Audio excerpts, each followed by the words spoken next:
Hello and welcome to Audio Heads, a group of geeks assembled, gathering together to talk about audio adventures predominantly produced by Big Finish, but every so often we do other producers. And with me, I've got some great people. It's not all blokes this time.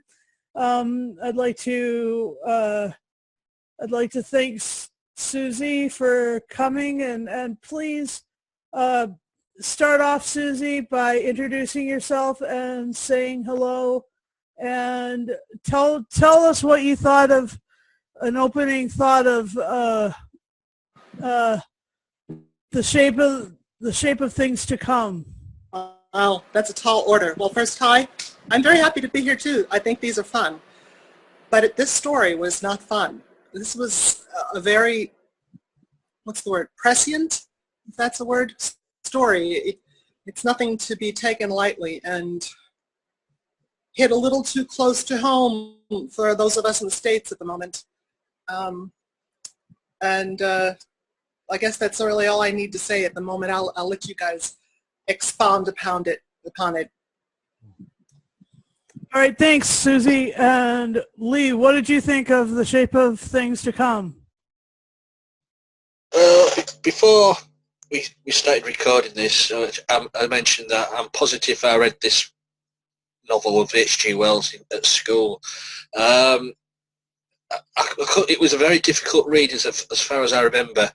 What I remember of was the lead character was having visions and writing the stuff down in journals. And Big Finish have sort of taken that and modernised it, and I could understand it more through audio than reading it, and they've done a very good job on modernised, putting it into the present day, because I don't think it'll wait. What was it, 1933 this was written. Yeah, it's as Susie said, it's thought-provoking. At some points you're thinking, what's going on here, and then all of a sudden you're over somewhere else. Yeah, it's a very good audio. I'm going to listen to it again when I get a chance, because I enjoyed listening to it the first time. I don't often do that within a week, so it's worth a second listen for what I'm going to do. So over to you, Susan. Thanks, Lee. I'm going to pass it to Tim Wells, Texas Tim, because I don't want him to leave. So please show us or tell us what you thought of The Shape of Things to Come by H.G. Wells. I thought it was excellent. It's not a story I'm familiar with at all, and I really enjoyed it. It's a sort of science fiction time travel kind of tale in a way, but it's more than that. It's actually a very long political discussion between two people, and they meet various people on the way, and they get like a view of very different political outcomes of the future or whatever. It's all very interesting. I just thought it was interesting too how the two characters kept changing in a way, because you have the one guy, he's an ambassador to the UN or something, and basically he's on a mission to learn about the possible future, which is not even his future at all. I mean, in any way, it can be very confusing, but it's just more like, it goes to show how any political system has their own opinion of what is the right way to be. And this shows you all the various ones. I mean, there's dictators mentioned, or is it dictator, or is it socialism? You know what I mean? Or is it this, or is it that? You know what I mean? Is it capitalism? Is it this? So I mean, everybody has their opinion about which ones work. The thing is, this kind of proves it to you that nobody's ever 100% correct, because all of these systems are run by human beings, and nobody's perfect. So it's an interesting lesson if you want to. I had no idea it was going to be about politics in a way, but it was an interesting story too. I love the ambiguity of the ending as well, because you don't really know what happens. What did he do? And I also like the idea too that in a very short scene, in other words, he spends several months in that future utopia, and it convinces him how wrong his past is or whatever, where he's from. And whether or not he's right or whether or not he's brainwashed, we'll never know. It's just, it's an amazing story about the way people think in a lot of ways. Very well cast as well. I can't say enough about both of those actors. They're very good. But that's all I got for now.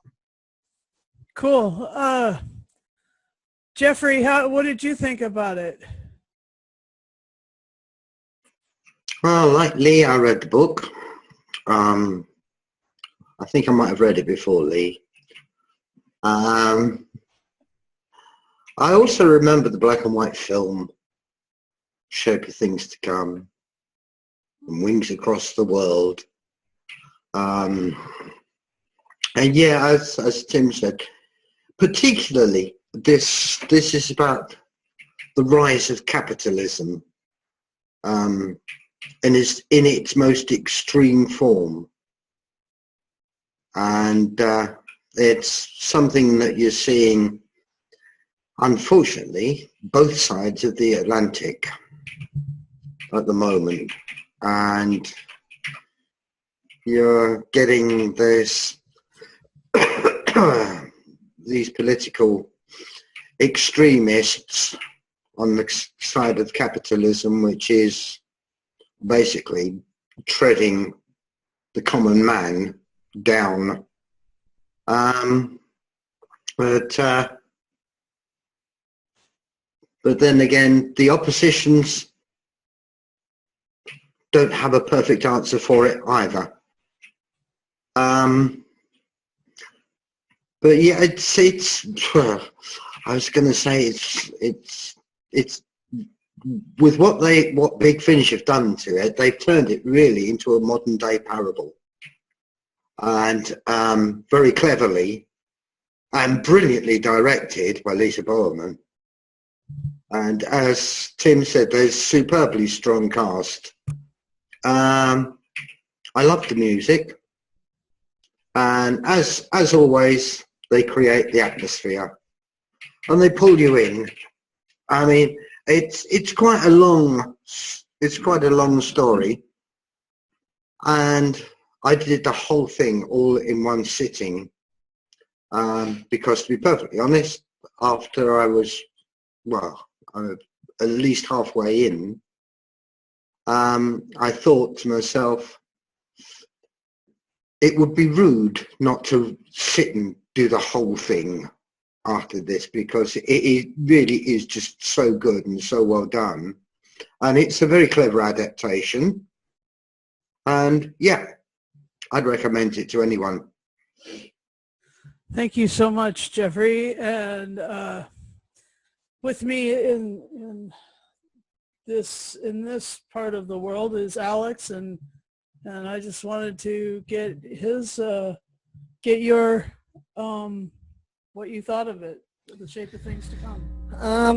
Yeah, it is good. Again, I've read H.G. Wells before. I've read other authors that we can't necessarily mention here. It is a good version, a little wordy, a little grandiose, but that's fine. That's what it's meant to do. Yeah, I mean, no system, no matter what you create, is going to be perfect, and no system's going to be without faults, and no system's going to run perfectly anyhow. Usually it depends on the culture and what part of the world you're in and how your life is, and and that goes into other social and economic viewpoints. But as far as the story goes, yeah, it's doing, that's what speculative and science fiction is supposed to do. It's supposed to present a scenario. It's supposed to debate either through character, example, or villain, what their role is, whether it's a dictator, whether it's a disease, let's say, or, it depends on how you line it up. It is a good story. It is well done. The cast was very good. It's a little long for my liking, but that's fine. H.G. Wells is a very good writer. So they did, as usual, Big Finish does a wonderful job with whatever story, whatever material they're given, and there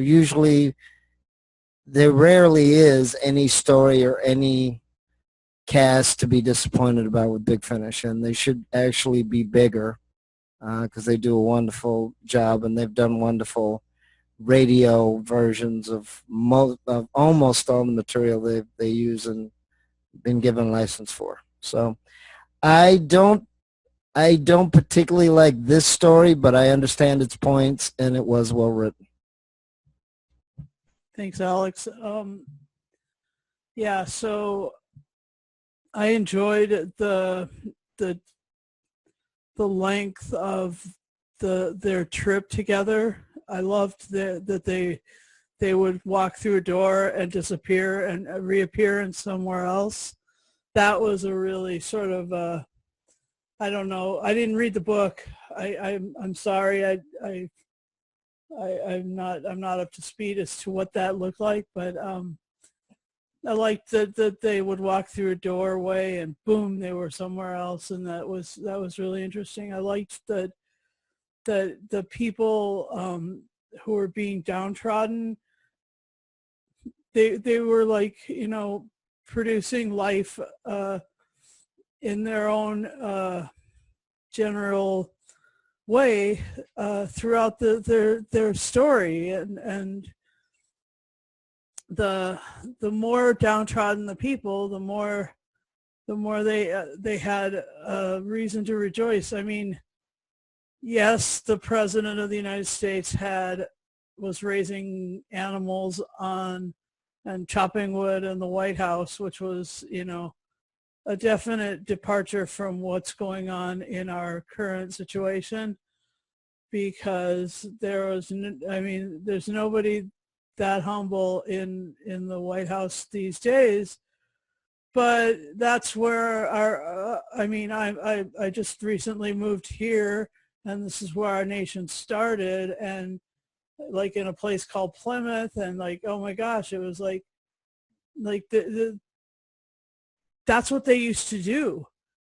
I mean, the people in charge used to, have their own lives rather than, desiring so much power. But the end of the story, it was like everybody had so much power, and it was such a dystopian look. It was amazing. So of course, I thought that our protagonist would have used the bomb or whatever, blown up the place, or,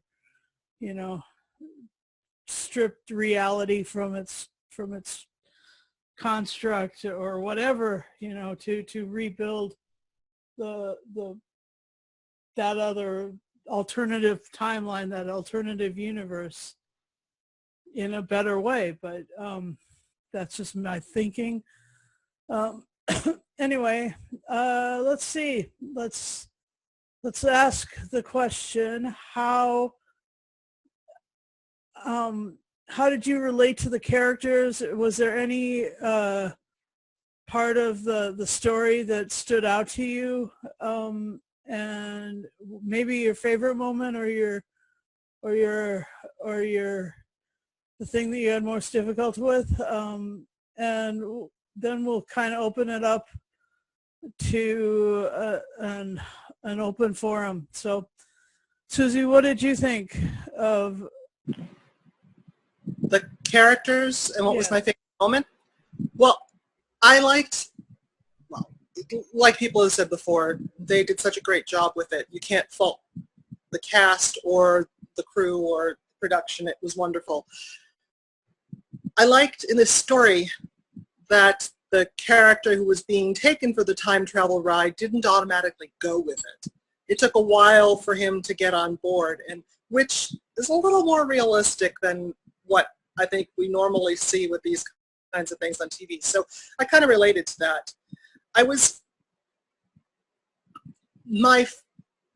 My favorite moment, I guess, was when you could see his thoughts were turning when they were speaking with the leader just before his suicide was completed. When they were you could see that the character, the doctor, was changing his mind when he was asking him questions. It was just, it was hard to listen to, the end, I guess my least favorite part was the ending where they had him checking out the society for 2 weeks and then or however long he was there. And then all of a sudden he's on board with bombing, you know, and it begs the question of the whole piece, which I guess is, do the ends justify the means? And in this case, I would say no. I don't think that any would-be terrorists out there, the lesson is not bomb the political powers that be. That's not going to automatically deliver you utopia down the road 100 years from now. It will probably do the opposite. So I do think he pulled the bomb at the end, just from the way the story was. But in my reality, that would be a very bad thing. So that's my thoughts on that. Okay, thanks. How about you, Lee? As you mentioned, I love the stepping through the doors or getting into a car and you're into an open field and stuff like that. That's just using your imagination brilliantly. To be honest, I don't think that was in the book, those things. It wasn't. It was that the lead character in the book was writing his visions in a journal, if I remember rightly. Yeah. Beef Dad's nodding, yeah. So this is what Big Finish has done. They've updated it, they've turned it on its head, and they've added a parallel timeline or whatever, alternate universe, and made it a brilliant story to listen to. I mean, it was brilliant before, but they've made it. There's so many things. I mean, as you say, with the character played by Sam Troughton, brilliantly portrayed, and the way he was against going with Nicola Walker's character at the beginning. You know, she told him to put his gas mask on, he wouldn't put his gas mask on. Oh, he's brilliant. And at the end as well, with the guy who taken the pill to kill himself. Brilliant scenes there, them three talking together in the garden. And when he does pass, he lays him out on the bench. He don't want, a bit of dignity. Don't want him laid sprawled on the floor. Put him on the bench. And the ending. Yes, the case. Yeah, what happened? We just don't know what happened really, because that's. And I like things like that. I like things what are left open like that. Because it makes you think. And Big Finish always makes you think. So. That's my bit for now, Susan.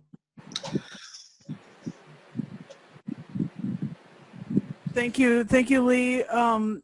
Let's ask Tim Wells. How'd you relate to the characters, and what are your favorite parts? I think Jane is she's kind of on a fool's errand in a way, because hold on, I have to get up. All right, Jeffrey, could you answer that? How did you relate to the characters, and what was your favorite moment? And I've got a question specifically for you because of your interest in the how accurate the War of the Worlds movie, the Not War of the Not Worlds movie that we watched that you had so much trouble with. What did you think about this in terms of, following the book or not following the book, or do you have problems with it? Let me just leave that open for you. I didn't have massive problems with it, no. This was a modernized adaptation. It worked for me. It worked very well. I enjoyed it. Nicola Walker, yeah, at times you wanted to slap her around a bit, because she was just one of those annoying women who decide that they know everything and you've got to do what they say. Sam Troughton's Raven, yeah, I could relate to him. I could see where he was going, and I could see that he wasn't enjoying being pushed about quite so much. As far as favourite moments is concerned, I really enjoyed them on the White House lawn with Benito Caruso, the president, and Moira Caruso, his wife. And that was just, it was just a magical little scene.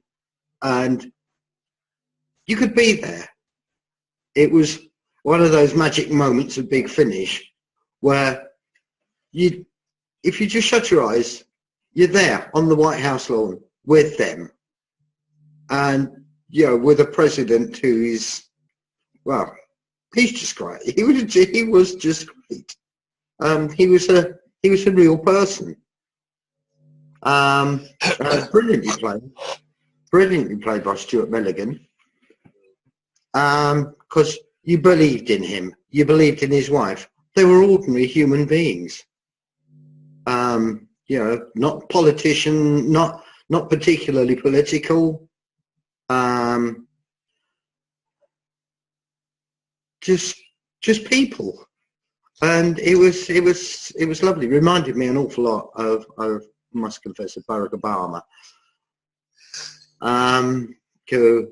With him and his wife, they always struck me much more as normal people with a certain amount of humility, which is something that's been sadly lacking in British politicians for quite some considerable time now. Yeah. And in fact, I can't remember the last time we had a politician in number 10 who had any kind of humility whatsoever. So, yes, as far as the adaptation was concerned, yeah, it was fine. It was fine, Susan. It worked. If it hadn't worked, then, yeah, I'd get niggly. But it did. It worked. It worked very well. And the whole thing was, as I said before, was brilliantly directed. So, yeah, big thumbs up from me. Thanks, Jeffrey. Let's go back to Tim. Yeah, what I was saying was that I think this Jane character is on kind of a fool's errand, because the thing is, when you get to the end of the story, they're in the utopia that she's from. So what is exactly she's trying to change in the past to get them there? I mean, we know that she knows more than we do. She knows more than he does. But he stays there a couple of weeks and then goes back and wants to create some effect to change the pattern of history to make that a reality. But if it's already that reality, what is it exactly she's trying to change? It doesn't make sense in a lot of ways. Not only that, it's kind of like you said, Beef, that she's an unreliable narrator, basically. But anybody who's trying to change the past to affect the present or the future is really on a fool's errand. It doesn't work that way. They say that the swishing of a butterfly's wings can cause a ripple effect that can, create something terrible on the other side of the universe. I mean, so I mean, this whole story is a very entertaining listen, but it's a story that doesn't quite add up if you think about it. But I did like, more than anything, the twists and turns. Like, you get to the end of the first half of the first episode, and basically he's being manipulated. They need him to do something for them to get what they want in the future, which is may or may not even be an alternate timeline. She shows him several timelines that don't exist, like the president out in the White House lawn chopping wood. That never happened. So, I mean, in other words, she even implies that it was their fault that we had World War II because of a mistake they made when they went back in time to affect the outcome of the future. But my question is really, if she shows him the utopia that she's from, and he stays there for a couple of weeks and takes notes and realizes how shit his life is back in his own time, what the hell does she want? What is she trying to change? I got to get up. All right. So, Alex, how did you relate to the characters, and any favorite moments? I mean, again, it has to be a little vague, because if it's too specific, then that takes away from the imagination. If it's just the Nazis, or if it's a question of, viruses or colds or some sort of malady, the Nazis, yeah, most people will fight against them. So that's not a huge jump. As far as, viruses and things, that may or may not happen. And as we know from science, unless everything is sterile, there's going to be some kind of virus around. So, I mean, some of it makes sense that almost anyone would agree with. And of course, they have to leave parts out that, we may or may not know.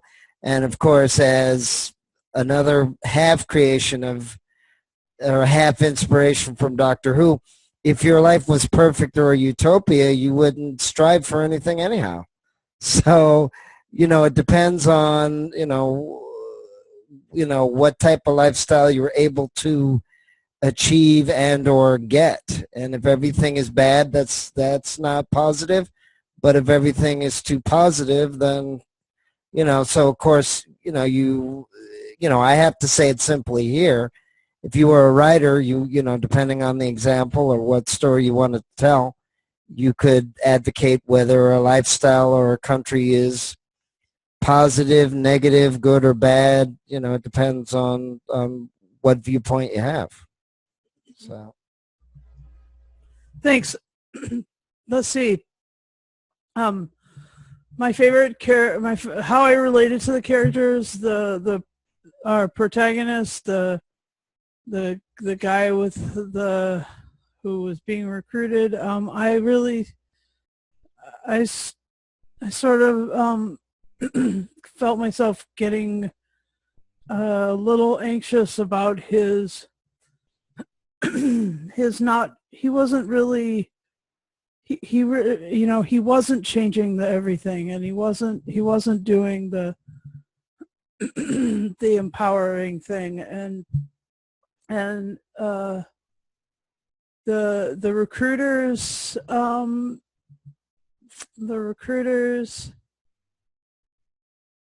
personality,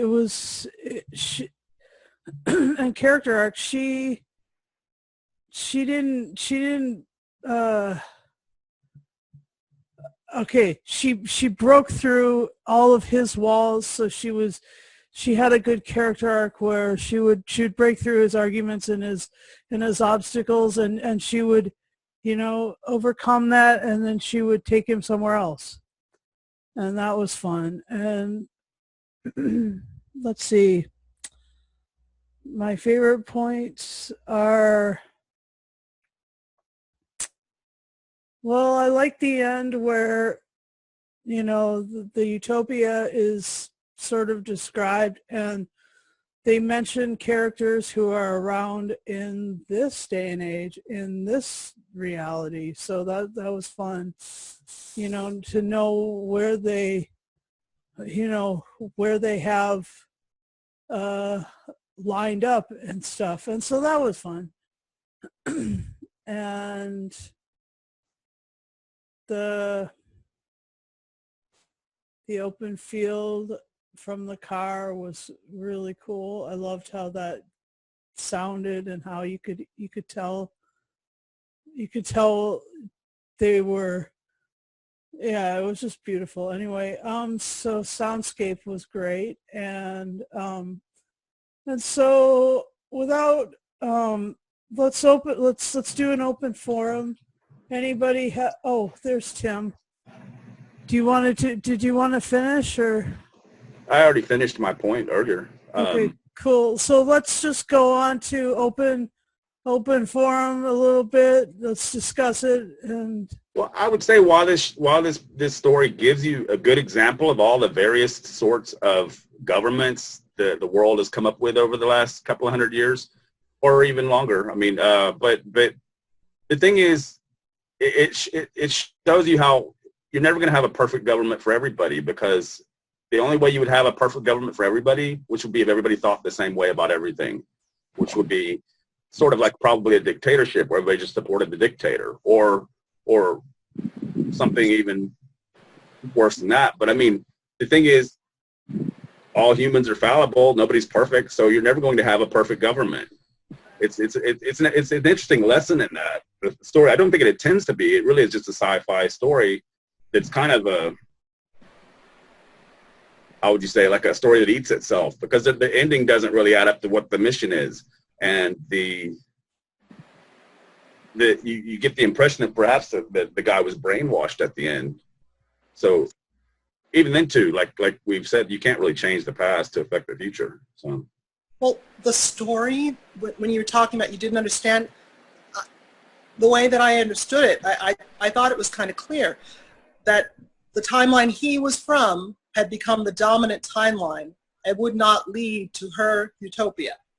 And that's why she needed to go to the dominant timeline, because now it was his timeline, not hers, and do something. No, I get that, but but she's not even sure of the outcome. She even says that all of their experts have looked at this, looked at that, and they're trying to find the best place to do that from. But on the other hand, she shows him her timeline. She shows him that. Her timeline, right. There's two timelines they're dealing with. And she's trying to change the other one to have the same outcome, because it's the dominant one that's going to take effect. That's the whole premise of the story. Fair enough, but she's not sure if she's right. What if she goes back and her world is completely it's funny, because she's throughout the whole piece, she says she's not right until the end. She says, this time we know we're right. But you begin to think, how can you know this time that you're right when you weren't before and you thought you were right? So you have a valid point. It's the old argument. If you murdered Hitler as a child, would you still have had all of that grief and drama in the World War II? The truth is, you don't know. By murdering some child, you might have done something far worse. So it's hard to, you can never predict and the fact that she thinks that they can, I don't know if she's correct at all. We don't know. We don't even know what he does. We don't know if the case is a dead. We don't know exactly what happens because the story ends there, which is brilliant. I like the ambiguity of the ending, but opening of the case, the click. Yeah. That's it. I'm not. Yeah, the thing that disturbs me in most sci-fi, as Alec, I think that's the right name, was saying, there's always some sort of protagonist to get to the better place. In Star Trek, they have these huge wars in order for them to get to, not in order, but that's how they become the world that they're currently live in. It's a result of people realizing that they're full of shit and they need to get their act together and work together. I'm hoping against hope that that's not what has to happen for us, that we can somehow figure it out without having to have destruction, even more destruction throughout the planet.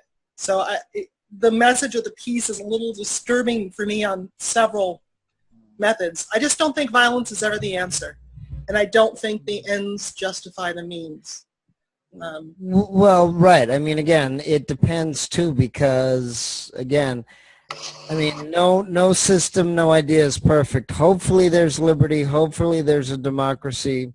But again, even when I listen to radio shows, American radio shows from the 40s, there was actually a story where the protagonist said, well, a fool understands futility, but I think if I kill you and you're supposedly the leader, things will change. And the leader told him, well, yeah, you could kill me, but what happens if the group that I lead just puts in somebody else? Hydra. Right, exactly. So it's not just the leader, it's the environment too that can, hopefully it doesn't 100%.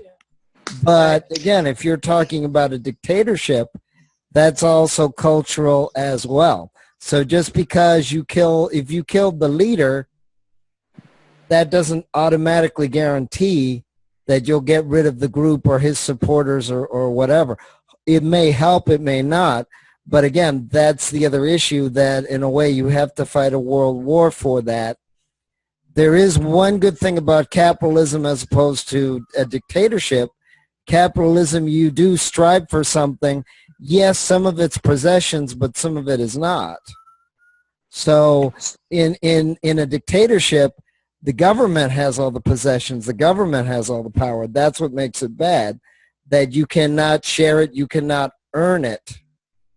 You don't have the freedom to say, okay, I have, especially in a dictatorship, you don't have the freedom to say, I own a house, I own a land, I earned this or I inherited this, and therefore I get to keep it because the government wants that money. The government wants that Government can still take all Right, of it. exactly. So Domain. again, right. So while no system is perfect, and even if it was human nature, there's going to be always some corruption too. So again, you have to think that the story is fascinating in a way, but I don't know if it would be good as an actual political, study. I think it's an interesting theory in the way they present it. But Well, I don't know if it would. doesn't it sort of disprove all of the different political ideas that, I mean, it kind of says that none of them really work. Well, right, but hopefully, person would be able to understand that. But the thing is, too, communism actually does sound good on paper. The problem is when you study history and apply it and talk to people that have lived there, it's very different than what's written in a book. So that's the other interesting irony, is that you could write anything down. That doesn't mean you follow it or you do it or you enforce any rules that are there. That's right. That was my point. There is no perfect system of government. Right, exactly. At the end, the story maintains that her system is the best system because whatever your attitude is, then you can go and pursue that. If you have a passion for art, if you're a talented artist, you can go be an artist. If you're a police person, you can become servant. But see, from her point of view, that's only available if they go back and do something horrendous in their own past. So, I mean, that's the point of the story. There's no good outcome. There's no way to get to that utopia that the guy visits for a couple of weeks because it's not true. It's not possible. I think according to the story, there's no way to get to the utopia without going through hell. It just proves that this is a good story told. Yeah. To make a discussion and make people think like we are now, saying these things. Right. No, it's good to present a debate. One of the things that nobody's mentioned is how extraordinary Wells's mind was. I bear in mind that this was written in 1933. Yeah. He predicted World War II. Yep. Well, he according to him, it started, I believe it was February, wasn't it? February. I don't know. Yeah. They wrote this story, so this. And it actually started in September '39. The predictions that man actually made makes you wonder. Was he getting information from somewhere? Just in this novel, what he predicted. Yeah. Just in this one. Yeah. But it makes you wonder whether he was getting information from somewhere. But was that in the original novel? Because I'm pretty sure, like you guys have pointed out, this is the writers that put this story together put their own modern day spin on the actual story, right? What the prediction of World War II? The prediction of World War II is actually in the original book. Well, read the book. Yeah, only he said, according to him, it started in February 1940. Okay, now But it actually started in September 1939. Yeah, most people agree generally that it started in September 1st, 1939. Yeah. So that's a really amazing part of science fiction, is that predictive history aspect of it. And so that's really what H.G. Wells was saying to the two characters. He was saying the meaning behind it was that if you can predict your history, if you can guide your history towards a nexus point, towards a utopia, to what length are you willing to do that? And but is that not what all political philosophy is, though? It's an attempt to build a utopia that works, but it's never going to happen because mankind doesn't work that way. It's never going to happen in reality. So I mean, you can argue politics with people all day long. The truth is, there's no one correct answer to what the perfect governmental system is for the people of the planet. So I mean, it's an interesting, like you said, like Lee said, it makes discussion. This story puts you in a room and you can talk about it all you want to, but at the end of the day, it's never going to add up to a utopia. And we'll never know for sure. So that's the thing about the future. You just don't know what's going to happen. What I really felt was fascinating also in this story was when she was talking about religions and how she didn't care if anyone had a personal belief as long as they didn't make anybody else follow it. However, in her utopia at the end, they've abolished all religions. So Exactly. now people can have freedom of thought as long as they don't tell anybody else about it. Exactly. That's my point.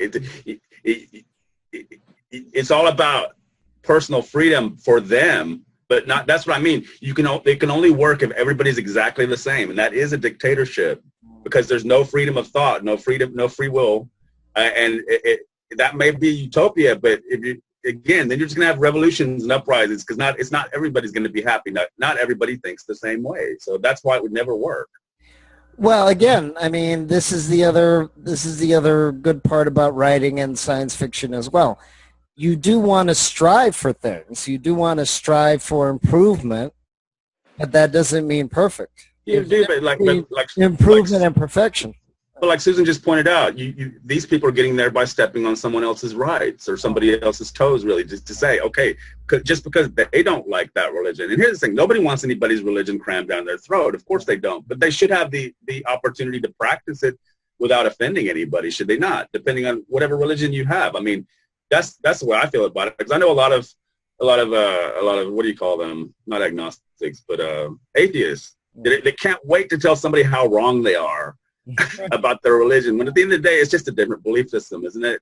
So I mean, it's just a question of what you believe, and you should be able to believe what you want as long as you're not over there, making somebody else do it. Right. No, you shouldn't have to be like a dictator and say you are forced to believe and do as I say.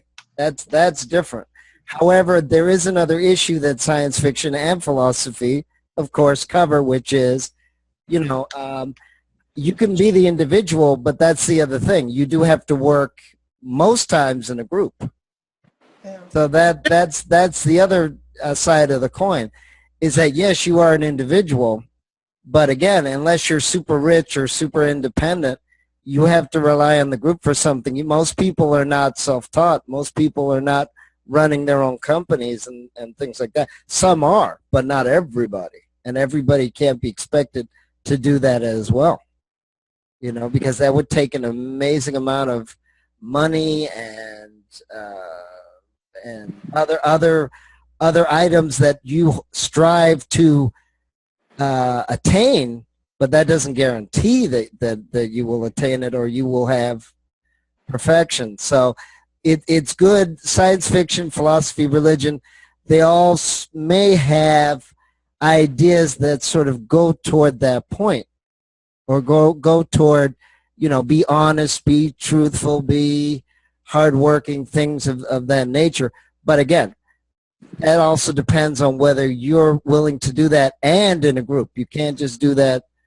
No, but her utopia only works if everybody's exactly the same. And if you have everybody's exactly the same, nobody's going to strive to be better. So you're never going to have. There you go. That's why it would never work. That's why it's fantasy. It's not. And the fact that she has to go back and disrupt the past just to get that, kind of indicates how wrong that is. Right. Well, I mean, that's another part of fiction as well, is that everything has a cost to it. Everything you do has a cost to it. So just because you want something, that doesn't mean you'll get it. The other interesting thing that she talked about that we haven't talked about yet was the tangible rights of humans. Food. As you pointed out, there's always been enough food for everybody. It was just a question of getting it to the right people who needed it. And we haven't figured that out yet. That's one of the things in her reality they have figured out. And her point is, is this not worth a bomb? I don't think it is, but okay. Did she really say that it's a tangible right because, or is it a tangible right because, the ability to produce these things in the ground or build an airplane. I loved how sort of Ayn Rand the story got when they were all talking about, the creation of these aircraft. Yeah. I thought that was really, it was really like, the fountainhead, aiming towards the railroads, instead of railroads, airplanes. But I really loved, I really needed to, I need to know what you guys think about the,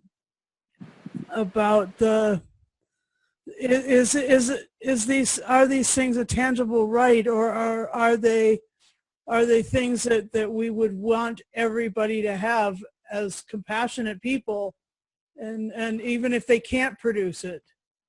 I mean, a 12-year-old can't drive a tractor, right? And you don't want a 6-year-old wielding an axe on the front lawn of the the White House, because that one will chop their foot off or something. You can't pursue anything in a society if you're at war or if you're not able to feed yourself. You can't do anything productive if you're too busy surviving. And I hope that at some point we figured that out as a society, and that somehow survival is not the main goal, but thriving is the main goal. And I think we were all meant to thrive, and we're not in a world yet where that can happen for everyone. It can't even happen for everyone on this phone, for God's sakes. So we are very lucky, and whatever our personal circumstances, we are among the elite of the world to be able to talk in this chat, watching these links and discussing these things. There are so many people who can't, who to even think about, there are people in my neighborhood who even to think about having this technology for them at their fingertips would be impossible. So is our basic necessities a tangible right? To me, they are. As a compassionate person, personally, my point of view is I believe everyone has the right to food, health care, and a house over their head so that they can contribute to society. Because if you're too busy trying to figure that out, you can't do anything else for anybody. That's my point of view. You asked. Yep, there we go. Anybody else have anything to add to that particular part of the discussion? Or anything else? Let's just leave it open. Anything else? I thought it was a great story. And I was just quite amazed at how Sam Troughton sounded like his dad and his grandfather. Yeah. Really? I didn't think he sounded like either one of them. Oh, he did. He had the, so in his voice you could tell. I think he sounds Yeah, it did. He did. Yeah, I really did enjoy this story. It was, and I think that I'm not sure what your name, your title says, Beef Dad, but I think you were right. It really was something you needed to just listen all the way through in order to experience it. And I'm glad that it was only 2 hours as opposed to a novel which is 11 or 12. But anyway, thank you for allowing me to be here. I really did enjoy this story. I had never heard of it. Okay. Before you put in your closing remarks, save those for closing.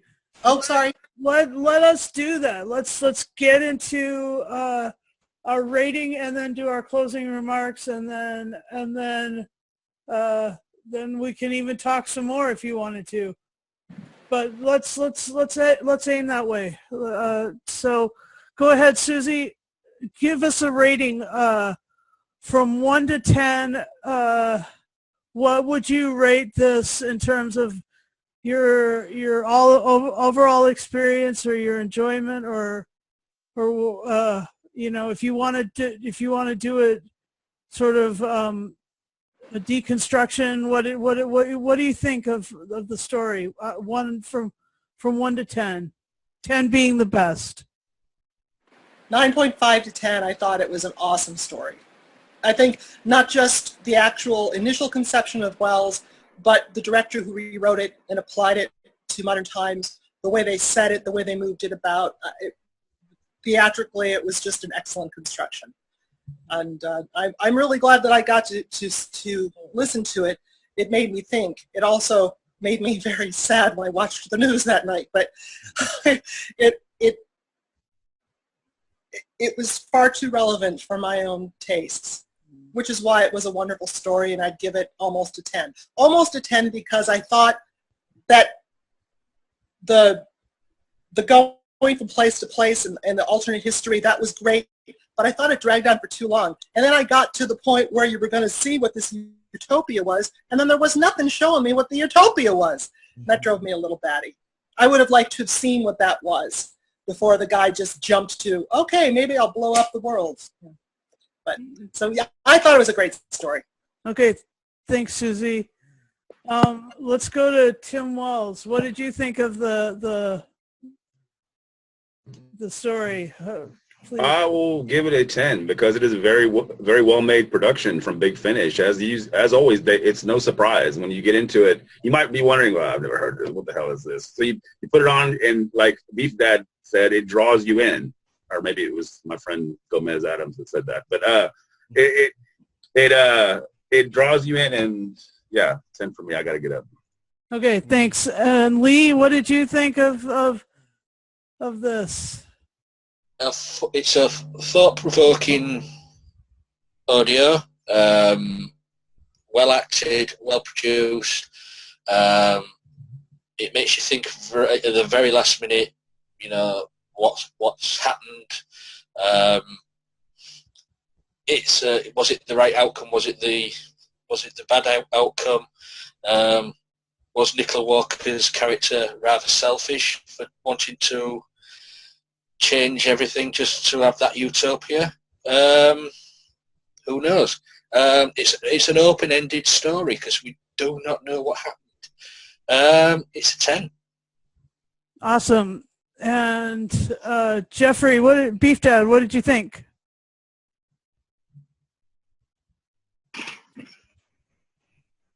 It's supposed to be an open-ended story because history hasn't finished yet. And superb adaptation, brilliant performances, brilliant direction. Loved the music for it as well. The music was absolutely excellent. And yeah, for me, it gets a 10. All right. And Alex, what did you think of this? Well, as I said, I mean, Big Finish, of course, does a wonderful job. I did think the music was a little much, and I think they could have shortened it just about maybe 15 minutes, maybe. But again, that might have affected the story and the atmosphere of it.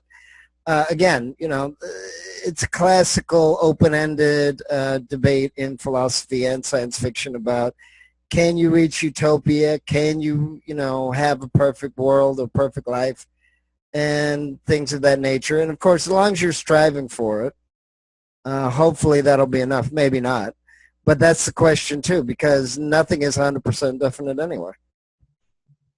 What would you give it out of 10? I'd give the story I would give an 8 also because, as I said, it sets up the debate for it. As I said, I would shorten it. I'm not giving it a 10 because I thought the music was a little much, and I think they could have shortened it just a bit. Of course, they probably didn't want to show the utopia because they would add more questions than it answered. So, okay, thanks. An 8 out of 10 for Alex. And I will. I enjoyed this a lot. I thought that the shape of things to come had a lot of meat to it and a lot of interesting stuff. I loved it. And so I'll give it a 9 out of 10. And, just, the perfection of the story. Maybe I'll jump up to, I'm just thinking. Here comes decision time. I might join Susie in a 9.5 out of 10. But anyway, I started with a 9. So, but it was great, and I hope to do. There's 2 more stories of this H.G. Wells box set to go through or these individual releases. I'm sorry that it isn't a box set. It is a series, but it's not a box set. There's The Island of Dr. Moreau is coming up. I'd like to do that, but would it be all right? Can I get a consensus? Can we go back to do the last two Iris Wildtime Reloadeds for a fortnight, or next Audio Heads, or do you have another one that you need to do? And would you guys be willing to review the 10 and Rose series that's coming up, that's going to be released for the Doctor Who range on Big Finish? Kill me now. What? I guess not. I guess Lee I would would say say he worry would never do that. So, Worry about that when it comes out. It's not going to be out for a while, I don't think. It's going to be another year before that comes out. all right. Well, good Ow. gravy. Can we kill you then? She's not my favorite. Don't listen to it. Did you guys count the Donna ones that came out? Yeah, we reviewed the whole box set. It was Watched them. fantastic. Loved But it. yeah, we'll let you in on that. I'll share a link with what we did. But so glad to have you. Thanks, Susie, for coming and joining Audio Heads for the first time. That Thanks. was fun. And thanks to all you other blokes who are here with us. They're all like, where? I don't know much Wells, so I'm looking forward to doing the rest of them. I've heard of all these stories, but I'm the titles, but I've never read them, so I'm in for it. Yeah, good. And kudos to Lisa Bowerman, because she did great. And Did you check out her cameo? She had a little bit of a performance in it. yeah, she did. She was very highly strung. And so What did you say? Ooh. let's come, Lisa Bowerman, the director, come back in a fortnight, in 2 weeks, please, and we will review Iris Wildtime, unless anybody has a specific one that they wanted to do immediately. I really want to finish Iris Wildtime and then maybe do a longer one of hers at some future date. But I also want to do Gallifrey. I'd also like to do some reviews of that series too. I think your list is endless, isn't it, Susan? There's just too much to do. So yeah. Post a list with links. Post a list with links. And Okay, we'll just- do. That's great. Thank you all for joining me.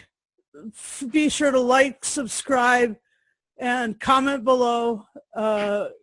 If you've read The Shape of Things to Come, if you've read any other H.G. Wells, what you thought of the science fiction, what you thought of the political, what you thought of the philosophical, as Alex would say, and please do share this widely. You know, let everybody see it, and come back in a fortnight, and we'll do some more reviews. Thanks. Thank you.